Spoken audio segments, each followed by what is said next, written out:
Hello student, मैं हूं राजेंद्र कुमार मरकाम। आप सभी का पुनः हार्दिक स्वागत करता हूं। इस वीडियो में अंत तक बने रहिए। तो चलिए शुरू करते हैं। आज हम कक्षा 9वीं विषय विज्ञान के अंतर्गत अध्याय 3 परमाणु संरचना एटॉमिक स्ट्रक्चर भाग 1 के बारे में अध्ययन करेंगे। तो यहाँ पर मैंने सबसे पहले बोर-बेरी सिद्धांत के अनुसार एक परमाणु का स्ट्रक्चर बनाया हूँ। जो परमाणु की संरचना को देखते हैं तो बीच में जो होता है परमाणु का नाभिक स्थित होता है, जिसको अंग्रेजी में न्यूक्लियस भी कहते हैं। उसके चारों ओर कक्षाएं स्थित होते हैं, जिसको कक्ष या कोश कहते हैं। तो इसी परमाणु को समझने के लिए या इसका विस्तृत अध्ययन करने के लिए एक वैज्ञानिक ने परमाणु सिद्धांत दिया था। परमाणु सिद्धांत जॉन डाल्टन नामक वैज्ञानिक ने दिया था। किन्होंने दिया था? जॉन डाल्टन नामक वैज्ञानिक ने परमाणु सिद्धांत का प्रतिपादन किया था। इसके अनुसार देखते हैं परमाणु सिद्धांत के अनुसार उन्होंने निम्नलिखित बातें बताई। तो सबसे पहले है सभी पदार्थ परमाणुओं से बने होते हैं। हमारे आसपास जितने भी पदार्थ पाए जाते हैं वो सभी पदार्थ किनसे बने होते हैं? परमाणुओं से ही मिलकर बने होते हैं। अगला देखते हैं, परमाणु अविभाज्य सूक्ष्मतम कण होते हैं।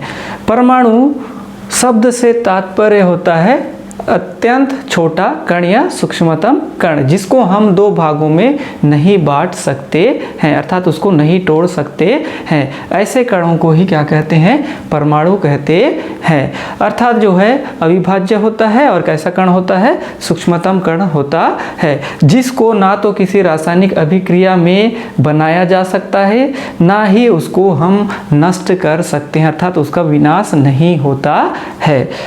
अगला देखते हैं, किसी एक तत्व के सभी परमाणुओं का द्रव्यमान एवं रासायनिक गुणधर्म समान होता है। कोई भी तत्व उसी के परमाणुओं से ही मिलकर बना होता था, एक ही प्रकार के परमाणुओं से मिलकर बना होता है और उनका जो द्रव्यमान होता है और जो रासायनिक गुणधर्म होता है समान होता है। जैसे हम कोई दो तत्व लेते हैं, यहाँ पर उदाहरण के तौर पर जैसे मैं यहाँ लिख दिया सोडियम। सोडियम भी एक रासायनिक तत्व है। यहाँ पर लिख देता हूँ मैं क्लोरीन। क्लोरीन भी एक रासायनिक तत्व है। सोडियम किससे मिलकर बना होगा? यह सोडियम के ही परमाणुओं से मिलकर बना होगा। अर्थात सोडियम एक तत्व है, इनके जितने भी परमाणुएं हैं ये सभी परमाणुओं का जो द्रव्यमान है और रासायनिक गुणधर्म है ये कैसे होगा? एक ही जैसे होगा, समान होगा। जैसे सोडियम का द्रव्यमान, सोडियम के एक परमाणु का जो द्रव्यमान होता है कितना होता है? 23 होता है। और प्रत्येक सोडियम परमाणुओं का जो रासायनिक गुणधर्म होता है ये जब किसी वायु के संपर्क में आता है तो इसके चारों ओर इसके एक मोटी सी परत बन जाती है। यदि यह पानी के संपर्क में आ जाता है तो यह विस्फोटक होता है, अर्थात यह विस्फोट होता है। अर्थात यह किस प्रकार का होता है? विस्फोट होता है, अर्थात जल्दी से क्या करता है? क्रिया करता है, अधिक क्रियाशील होता है। उसी प्रकार से देखते हैं क्लोरीन। क्लोरीन जो कि एक रासायनिक तत्व है, यह भी किनसे मिलकर बना होगा? यह भी क्लोरीन के ही परमाणुओं से मिलकर बना होगा। क्लोरीन जो कि एक तत्व है, कोई भी तत्व उनके ही जो परमाणुओं से मिलकर बने होते हैं। अर्थात क्लोरीन का जो परमाणु द्रव्यमान होता है कितना होता है? 35 होता है। कितना? 35 होता है। और क्लोरीन जो होता है एक कैसी गैस होती है? जहरीली गैस होता है, अर्थात यह अत्यंत ही जहरीला होता है। इसकी कुछ ही मात्रा यदि हमारे शरीर में प्रवेश कर जाए तो हमारी क्या हो जाएगी? मृत्यु हो जाएगी। ये हो गया इनकी रासायनिक गुणधर्म। अर्थात हम फिर से देखते हैं, किसी एक तत्व के सभी परमाणुओं का द्रव्यमान एवं रासायनिक गुणधर्म समान होता है। जैसे कि किसी एक तत्व के सभी परमाणुओं का जो रासायनिक गुणधर्म और जो परमाणु द्रव्यमान होता है वह एक ही समान होता है। आप सोडियम तत्व का उदाहरण देखें या फिर क्लोरीन, किसी भी तत्व का आप उदाहरण देखेंगे तो वो तत्व उन्हीं के परमाणुओं से मिलकर बने होते हैं और उस तत्व के जितने भी परमाणु होंगे उन सभी परमाणुओं का जो द्रव्यमान होगा और रासायनिक गुणधर्म होगा एक ही जैसे होता है। आप समझ गए होंगे। अगला देखते हैं, किसी दो तत्वों के परमाणुओं का द्रव्यमान एवं रासायनिक गुणधर्म अलग अलग होता है। पहला तत्व सोडियम, दूसरा तत्व क्लोरीन। सोडियम तत्व जो है सोडियम के परमाणुओं से मिलकर बना होता है, क्लोरीन तत्व जो है क्लोरीन के ही परमाणुओं से मिलकर बना होता है। अर्थात किसी भी दो तत्वों के परमाणुओं का जो है क्या परमाणु द्रव्यमान और उनका जो रासायनिक गुणधर्म जो है अलग अलग होता है। जैसे सोडियम के एक परमाणु का द्रव्यमान 23 होता है, उसी प्रकार से क्लोरीन जो कि एक दूसरा तत्व है उसके एक परमाणु का द्रव्यमान कितना होता है 35 होता है। अर्थात दोनों तत्वों के परमाणुओं का द्रव्यमान जो है अलग अलग हुआ। उसी प्रकार से इनका रासायनिक गुणधर्म भी देखते हैं। जैसे कि सोडियम के एक परमाणु का जो रासायनिक गुणधर्म जो होता है स्फोटक होता है, अधिक क्रियाशील होता है। यह वायु और जल की उपस्थिति में जल्दी से क्रिया करता है, अधिक क्रियाशील होता है, अर्थात ये विस्फोट करता है ना। उसके बाद क्लोरीन तत्व जो कि क्लोरीन परमाणुओं से मिलकर बना होता है, इन परमाणुओं का रासायनिक गुणधर्म जो है ये अत्यधिक जहरीले होते हैं और ये जो है किस प्रकार के होते हैं आक्सीकारक होते हैं, जबकि जो सोडियम के जो परमाणु होता है अपचायक प्रकृति के होता है। अर्थात दो तत्वों के परमाणुओं का जो रासायनिक गुणधर्म भी जो होता है कैसा होता है अलग अलग होता है। तो अगला देखते हैं, अलग अलग तत्वों के परमाणु पर संयोग करके यौगिक बनाते हैं। अलग अलग तत्वों के जो परमाणु हैं एक निश्चित संख्या में परस्पर मिलकर या संयोग करके जो है किसका निर्माण करते हैं यौगिक का निर्माण करते हैं। जैसे यहाँ पर देखते हैं, यहाँ पर हमने सोडियम परमाणु और क्लोरीन परमाणु के बारे में यहाँ पर लिखा है, तो इनके बारे में उदाहरण देखते हैं।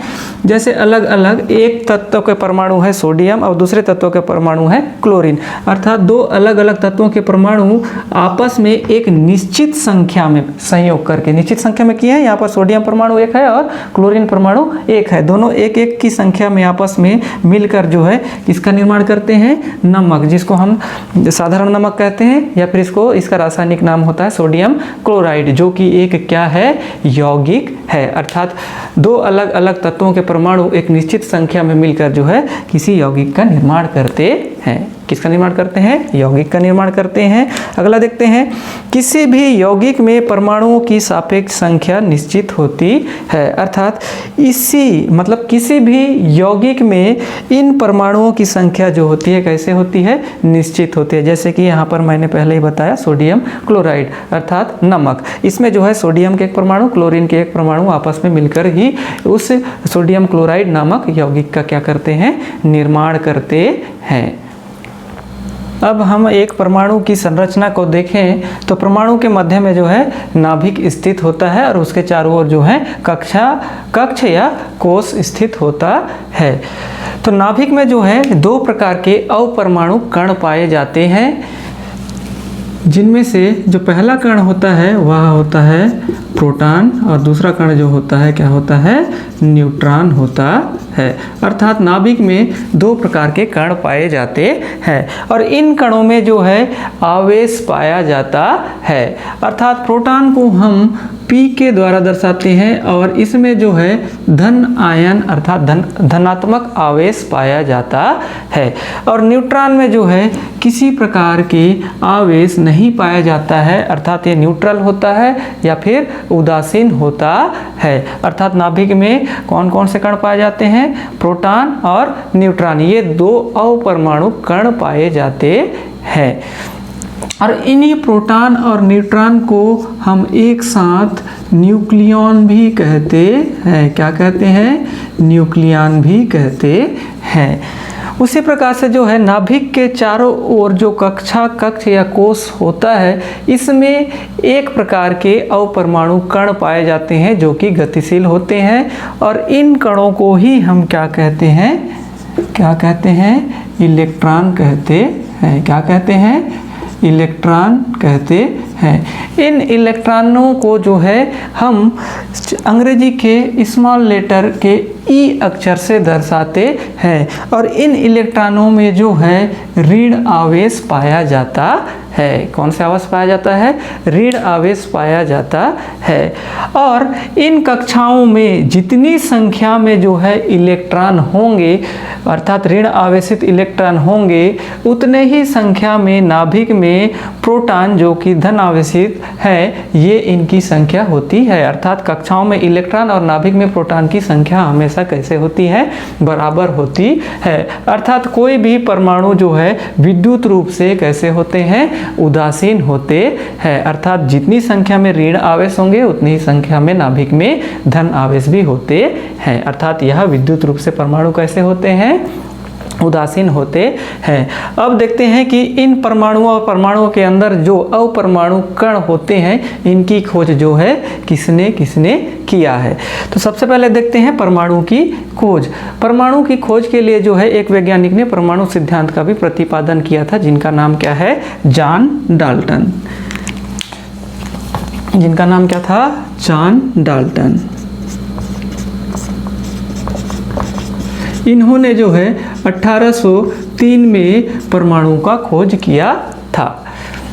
उसके बाद देखते हैं परमाणु की संरचना में देखें तो बीच में क्या पाया जाता है, नाभिक पाया जाता है। इस नाभिक की खोज जो है ई रदरफोर्ड, किसने किया था, ई रदरफोर्ड ने किया था। इसलिए जो है नाभिक की खोज के लिए अर्नेस्ट रदरफोर्ड को सन 1908 में जो है नोबेल पुरस्कार से सम्मानित किया गया था। कब किया गया था, 1908 में। किनको, ई रदरफोर्ड को नोबेल पुरस्कार से सम्मानित किया गया था।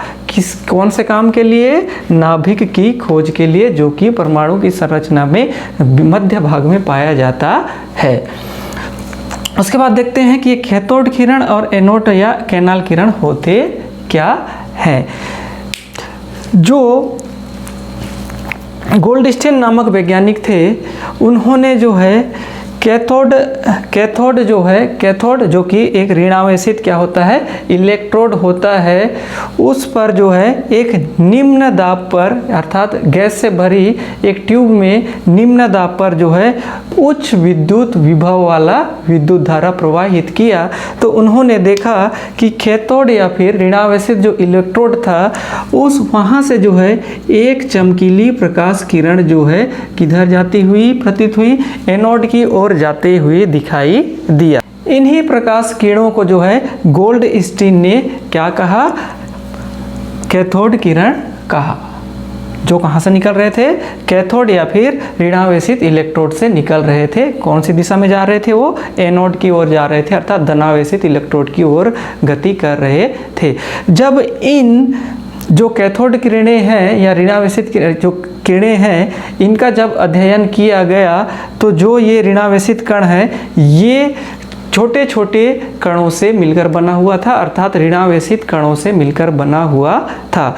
इन ऋणावेशित कणों का जो है किन्होंने, जे थॉम्सन नामक वैज्ञानिक ने अध्ययन किया। तो इनका जो द्रव्यमान है, इनकी प्रकृति है, वो एक ही समान पाई गई, अर्थात इनमें एक ही प्रकार के आवेश अर्थात ऋणावेश पाए गए और इनकी प्रकृति एक ही समान थी। कोई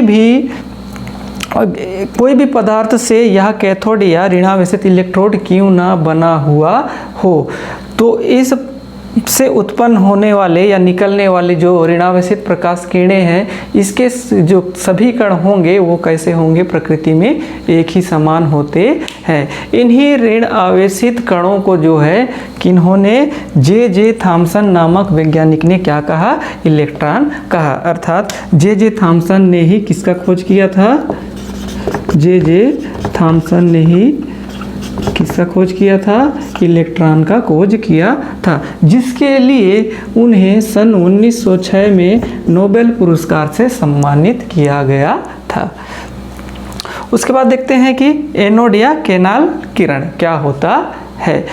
कैथोड किरण के खोज के साथ साथ जो है उसी समय जो है 1886 में गोल्डस्टीन नामक वैज्ञानिक ने ही, किसने, गोल्डस्टीन, क्योंकि कैथोड किरण और एनोड या कैनाल किरण की खोज किसने किया था, गोल्डस्टीन नामक वैज्ञानिक ने ही किया था।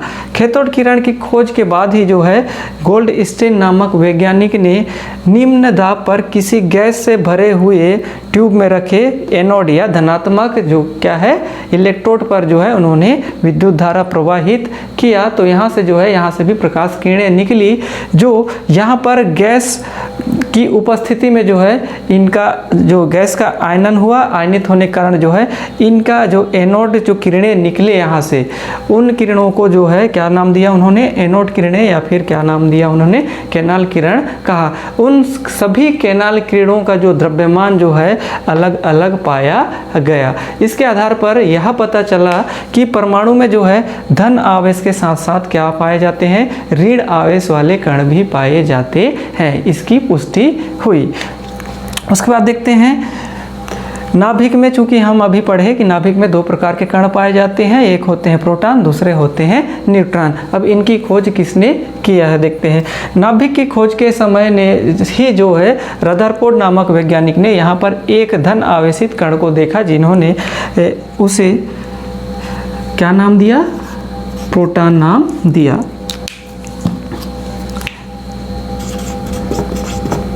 क्या नाम दिया उन्होंने, इसे प्रोटॉन नाम दिया, जो कि धन आवेशित होता है।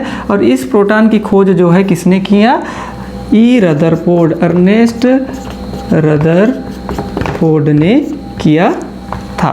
किसकी खोज, प्रोटॉन की खोज। उसी प्रकार से जो है एक वैज्ञानिक थे जिसका था जेम्स चैडविक। जेम्स चैडविक नामक वैज्ञानिक ने जब परमाणु का अध्ययन किया तो उन्होंने देखा कि कक्षाओं में जो है एक कण कौन सा, इलेक्ट्रॉन, और दूसरा कण जो है प्रोटॉन पाया जाता है। और परमाणु, किसी तत्व के परमाणु का परमाणु क्रमांक जो है उसमें के नाभिक में उपस्थित प्रोटॉनों की संख्या पर आधारित होता है। अर्थात मान के चलो किसी परमाणु के नाभिक में 7 प्रोटॉन है तो उस परमाणु का परमाणु क्रमांक कितना होगा, 7 ही होगा।